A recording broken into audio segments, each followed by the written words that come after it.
संसद के वो गलियारे जहां हर दिन लोकतंत्र की सबसे बड़ी लड़ाइयां लड़ी जाती है, जहां शब्दों के बाण चलते हैं और जहां सत्ता के लिए हर दांव पेच खेला जाता है, उसी गलियारे में एक आवाज ऐसी भी गूंजती थी जो सत्ता के शोर से कहीं ज्यादा दिल की गहराइयों से निकलती थी। एक ऐसी आवाज जो कहती थी, टूटे हुए तारों से फूटे बासंती स्वर, पत्थर की छाती में उगाया नव अंकुर, झरे सब पीले पात, कोयल की कुहुक रात, प्राची में अरुणिमा की रेख देख पाता हूं, गीत नया गाता। ये शब्द किसी आम राजनेता के नहीं थे, ये पंक्तियां उस कवि की थी जिसके सीने में एक बहुत ही नरम दिल धड़कता था। लेकिन कमाल तो ये है कि यही इंसान जब संसद में खड़ा होता तो उसकी आवाज में ऐसी दहाड़ होती थी कि पूरा देश हिल जाता था। सरकारें आएंगी जाएंगी, पार्टियां बनेंगी बिगड़ेंगी, मगर ये देश रहना चाहिए। तो सवाल ये उठता है कि जो इंसान ऐसी कोमल कविता लिखता था, वो राजनीति के इस कठोर अखाड़े में कैसे टिका रह सकता था? जो दिल फूलों की कोमलता को महसूस करता था, उसी ने पोखरण की धरती पर परमाणु विस्फोट का फैसला कैसे ले लिया? जो इंसान खुद अमन की बस लेकर लाहौर गया, वही कारगिल की चोटियों पर दुश्मन को कुचलने का हुक्म कैसे दे सका? ये कहानी इसी विरोधाभास की है। ये कहानी एक ऐसी पहेली की है जिसका नाम था अटल बिहारी वाजपेयी। ये भारत के उस इकलौते प्रधानमंत्री की कहानी है जो एक कवि भी था और जिसकी अनकही दास्तां आज भी करोड़ों दिलों में जिंदा है। कहानी शुरू होती है 25 दिसंबर 1924 को ग्वालियर के एक सीधे साधे घर में। पिता कृष्ण बिहारी वाजपेयी एक स्कूल टीचर थे और हिंदी संस्कृत के बड़े विद्वान। माँ कृष्णा देवी एक घरेलू और धार्मिक महिला थी। घर में पढ़ाई लिखाई और कविताओं का माहौल था। शायद यही वजह थी कि बचपन से ही बालक अटल के मन में शब्दों के लिए एक जादू सा था। उनके पिता खुद भी कविताएं लिखते थे और घर पर अक्सर कवियों की महफिलें जमती थी। छोटा अटल एक कोने में बैठकर खामोशी से उस जादू को अपने अंदर उतारता रहता था। स्कूल कॉलेज में वाद विवाद में वो इतने माहिर थे कि उनसे बहस करने में बड़े बड़ों के पसीने छूट जाते थे। एक दिलचस्प किस्सा तो ये था कि जब अटल ने कानपुर के डीएवी कॉलेज में लॉ की पढ़ाई के लिए दाखिला लिया, तो उनके पिता ने भी उसी क्लास में उन्हीं के साथ पढ़ने के लिए एडमिशन ले लिया। अब सोचिए, पिता और पुत्र एक ही क्लास में, एक ही हॉस्टल के कमरे में रहते थे। यही वो दौर था जब अटल का व्यक्तित्व गढ़ा जा रहा था। लेकिन उस दौर का भारत आज़ादी के लिए लड़ रहा था। हवाओं में क्रांति का जुनून था। ग्वालियर का ये नौजवान भी इससे अछूता कैसे रहता? किशोरावस्था में ही वो आर्य समाज की युवा शाखा आर्य कुमार सभा से जुड़ गया और फिर 1942 में जब गांधी जी ने भारत छोड़ो आंदोलन का नारा दिया, तो युवा अटल खुद को रोक नहीं पाए। वो आंदोलन में कूद पड़े और पहली बार जेल भी गए। ये सलाखें उनके इरादों को कैद नहीं कर सकी, बल्कि उनके भीतर की देशभक्ति की आग को और भड़का गई। इसी दौरान उनकी मुलाकात राष्ट्र स्वयंसेवक आरएसएस के विचारों से हुई। अनुशासन और राष्ट्रभक्ति के सिद्धांतों ने उन्हें इतना प्रभावित किया कि उन्होंने वकालत की पढ़ाई बीच में ही छोड़ दी और एक प्रचारक के तौर पर पूरी तरह संघ के काम में लग गए। एक कवि, एक छात्र, अब एक राष्ट्र सेवक बन चुका था। किस्मत उसे उस रास्ते पर ले जा रही थी जिसकी मंजिल भारत का प्रधानमंत्री पद थी। आजादी के बाद देश एक नई शक्ल ले रहा था। इसी दौर में अटल बिहारी वाजपेयी ने पत्रकारिता के जरिए अपनी राष्ट्रवादी आवाज बुलंद की। उन्होंने राष्ट्र धर्म, पांचजन्य और स्वदेशी जैसी पत्रिकाओं के लिए लिखा और उनका संपादन भी किया। उनके लेखों में एक कवि की कोमलता और एक चिंतक की गहराई साफ झलकती थी। लेकिन किस्मत ने उनके लिए कलम से भी बड़ी भूमिका सोच रखी थी। उनकी जिंदगी में सबसे बड़ा मोड़ तब आया जब वो भारतीय जनसंघ के संस्थापक श्यामा प्रसाद मुखर्जी के संपर्क में आए। मुखर्जी अटल की भाषण कला और राष्ट्र के प्रति उनके जुनून से बहुत प्रभावित हुए। उन्होंने अटल में भविष्य का एक महान नेता देख लिया था। 1953 में श्यामा प्रसाद मुखर्जी ने कश्मीर में लागू परमिट सिस्टम के खिलाफ आंदोलन छेड़ा। इसके तहत भारत के ही किसी नागरिक को कश्मीर जाने के लिए परमिट लेना पड़ता था। अटल एक युवा कार्यकर्ता के तौर पर मुखर्जी के साथ थे, लेकिन इसी आंदोलन के दौरान रहस्यमयी हालात में मुखर्जी की मौत हो गई। ये अटल के लिए एक बहुत बड़ा सदमा था। अपने राजनीतिक गुरु को खोने के बाद उन्होंने कसम खाई कि वो मुखर्जी के अधूरे सपनों को पूरा करेंगे। यहीं से अटल बिहारी वाजपेयी का असली राजनीतिक सफर शुरू हुआ। 1957 में देश में दूसरे आम चुनाव हो रहे थे। जनसंघ ने 32 साल के युवा अटल को 3 सीटों लखनऊ, मथुरा और बलरामपुर से मैदान में उतारा। वो मथुरा में अपनी जमानत हार गए, लखनऊ में भी हार मिली, लेकिन उत्तर प्रदेश के बलरामपुर की जनता ने इस युवा नेता पर भरोसा किया और उन्हें पहली बार संसद भेजा। जब यह नौजवान पहली बार संसद में बोलने के लिए खड़ा हुआ तो सब बस सुनते रह गए।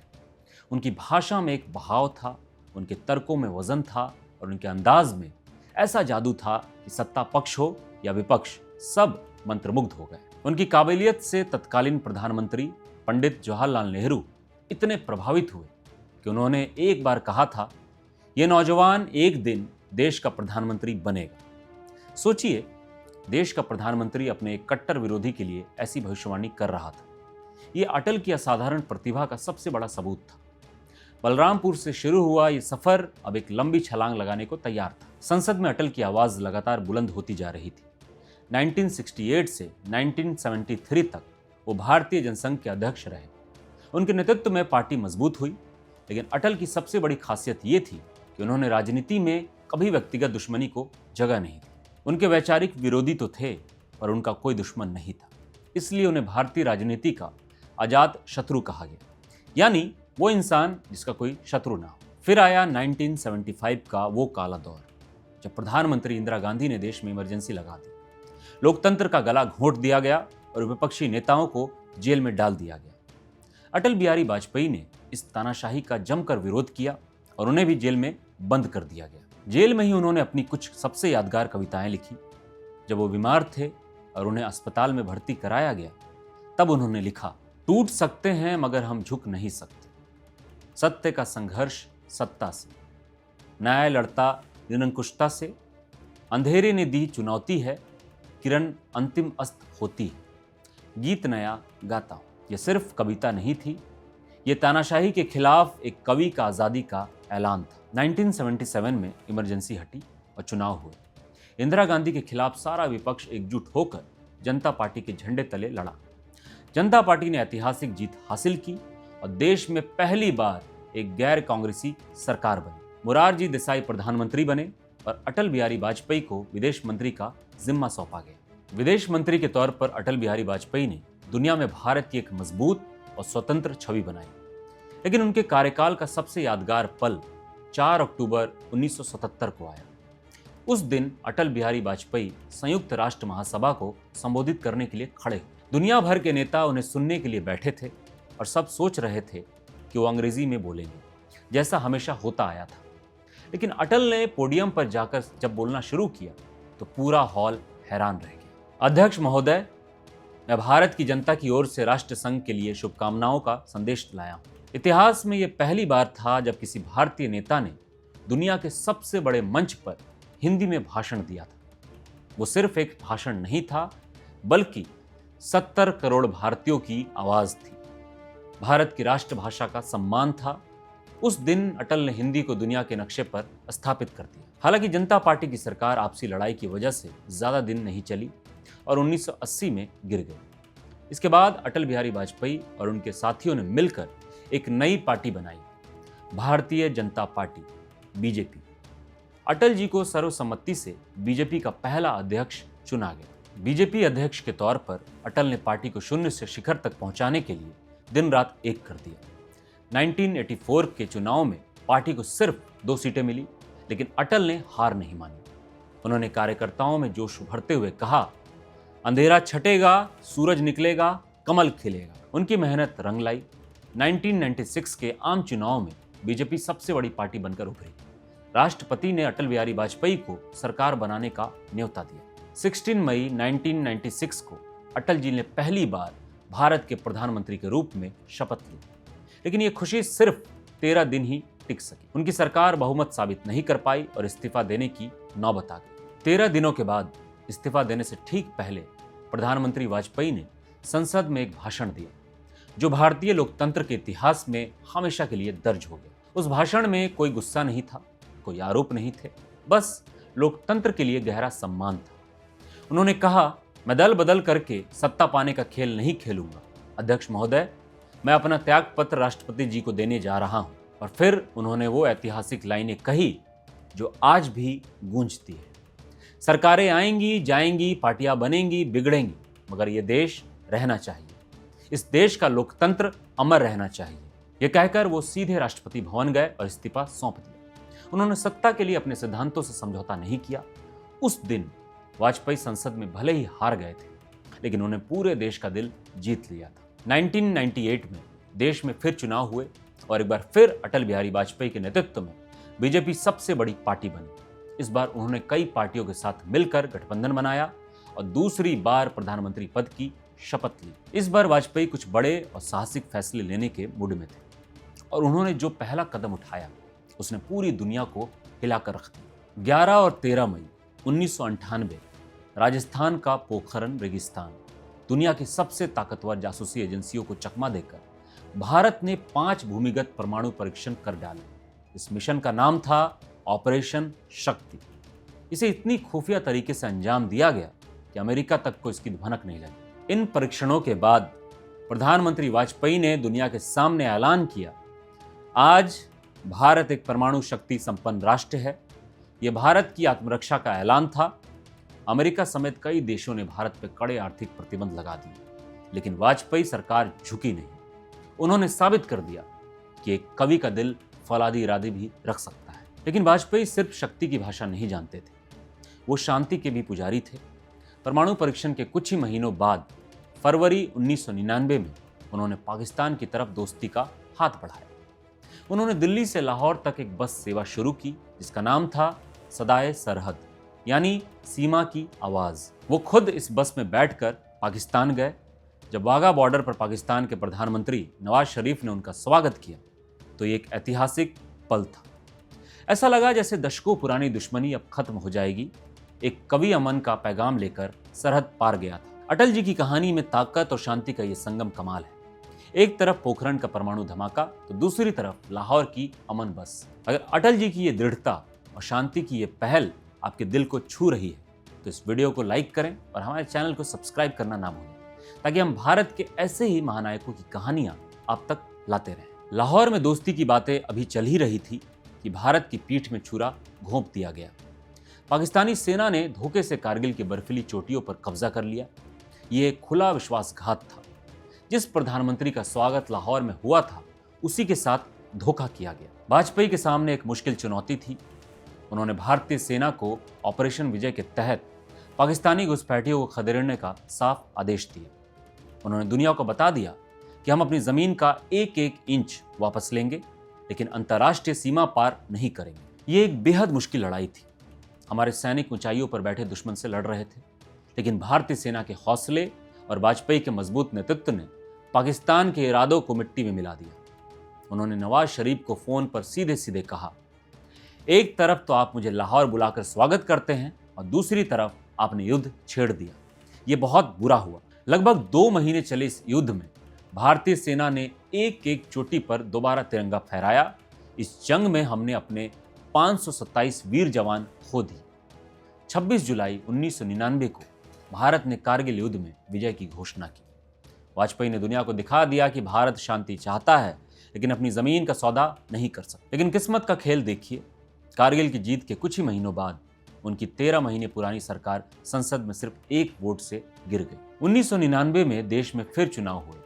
इस बार कारगिल विजय के नायक अटल बिहारी वाजपेयी को जनता ने स्पष्ट बहुमत दिया और इस बार वो पहले गैर कांग्रेसी प्रधानमंत्री बने जिन्होंने पूरे 5 साल का कार्यकाल पूरा किया। अपने इस कार्यकाल में उन्होंने देश को विकास के नए रास्ते पर चलाया। उन्होंने स्वर्णिम चतुर्भुज परियोजना शुरू की जिसने दिल्ली, मुंबई, चेन्नई और कोलकाता को शानदार हाईवे से जोड़ा। उन्होंने सर्व शिक्षा अभियान चलाया जिससे करोड़ों बच्चे स्कूल पहुंचे। उनके ही दौर में भारत ने मोबाइल और आईटी के क्षेत्र में लंबी छलांग लगाई। सत्ता के शिखर पर बैठकर भी अटल बिहारी वाजपेयी दिल से एक कवि रहे। राजनीति के तनाव के बीच कविता उनके मरहम का काम करती थी। उन्होंने लिखा, बाधाएं आती हैं आएं, घिरे प्रलय की घोर घटाएं, पाँव के नीचे अंगारे, सिर पर बरसे यदि ज्वालाएं, नीज हाथों में हंसते हंसते आग लगाकर जलना होगा, कदम मिलाकर चलना होगा। वाजपेयी जी ने कभी शादी नहीं की। उन्होंने अपनी पूरी जिंदगी देश के नाम कर दी, लेकिन उनकी जिंदगी में एक ऐसा रिश्ता था जो हमेशा लोगों की जिज्ञासा का विषय बना रहा।